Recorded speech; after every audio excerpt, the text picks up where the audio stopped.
Iconic premier league 6-ാം സീസണിൽ വൻ അട്ടിമറി വിജയം. കളിച്ച ആദ്യ മത്സരങ്ങൾ പരാജയപ്പെട്ട ശേഷം അവസാന 2 മത്സരങ്ങൾ ആധികാരികമായി ജയിച്ച് ലയൺസ് ചാമ്പ്യന്മാരായി.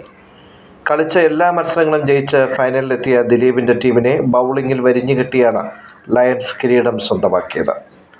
ഇത്തവണ ഫൈനലിലെത്തേണ്ട റോയൽസ് നെറ്റ് റൺ റേറ്റിൽ പുറത്താവുകയായിരുന്നു. മികച്ച ബാറ്റ്സ്മാനായി ദിലീപും ബൗളറായി സജീഷും ഫീൽഡിങ്ങിൽ സുരേഷ് സ്റ്റാൻലിയും മോസ്റ്റ് വാല്യുബിൾ പ്ലെയറായി അഖിൽ സച്ചുവിനെയും തിരഞ്ഞെടുത്തു. ഇത്തവണത്തെ മികച്ച ബാറ്റ്സ്മാൻ ദിലീപ് ഈഗിൾസിന് വേണ്ടി മികച്ച പ്രകടനമാണ് ദിലീപ് കാഴ്ചവെച്ചത്. അപ്പോൾ ട്രോഫി ദിലീപ് 127 റൺസാണ് സ്വന്തമാക്കിയത്. മികച്ച സ്ട്രൈക്കറിലായിരുന്നു മത്സരം. മികച്ച ബൗളിംഗ് ശക്തമായ മത്സരമാണ് ഈ ഒരു റൗണ്ടിൽ ഉണ്ടായിട്ടുള്ളത്. ഇതിൽ ലയൺസിന്റെ സജീഷ് ഒന്നാം സ്ഥാനം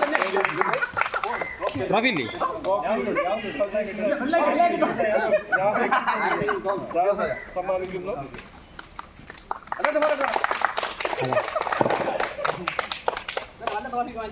മികച്ച ഫീൽഡിംഗിൽ ശക്തമായ മത്സരമാണ് ഉണ്ടായത്. സുരേഷ് സ്റ്റാൻലി 2 ഡിസ്മിസലുമായി സുരേഷ് സ്റ്റാൻലിക്ക്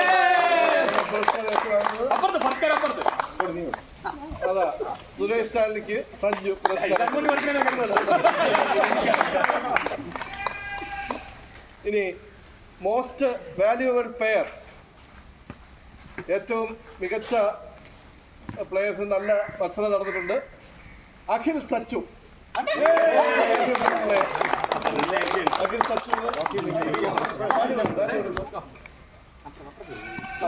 സച്ചു പുരസ്കാരം ഏറ്റുവാങ്ങുന്നു. ആദ്യം ബാറ്റ് ചെയ്ത ഈഗിൾസ് 3 വിക്കറ്റ് നഷ്ടത്തിൽ 42 റൺസാണ് എടുത്തത്. അതിനെ 3 ഓവറിൽ തന്നെ മറികടന്നുകൊണ്ട് ലയൺസ് ഇത്തവണത്തെ ചാമ്പ്യന്മാർ.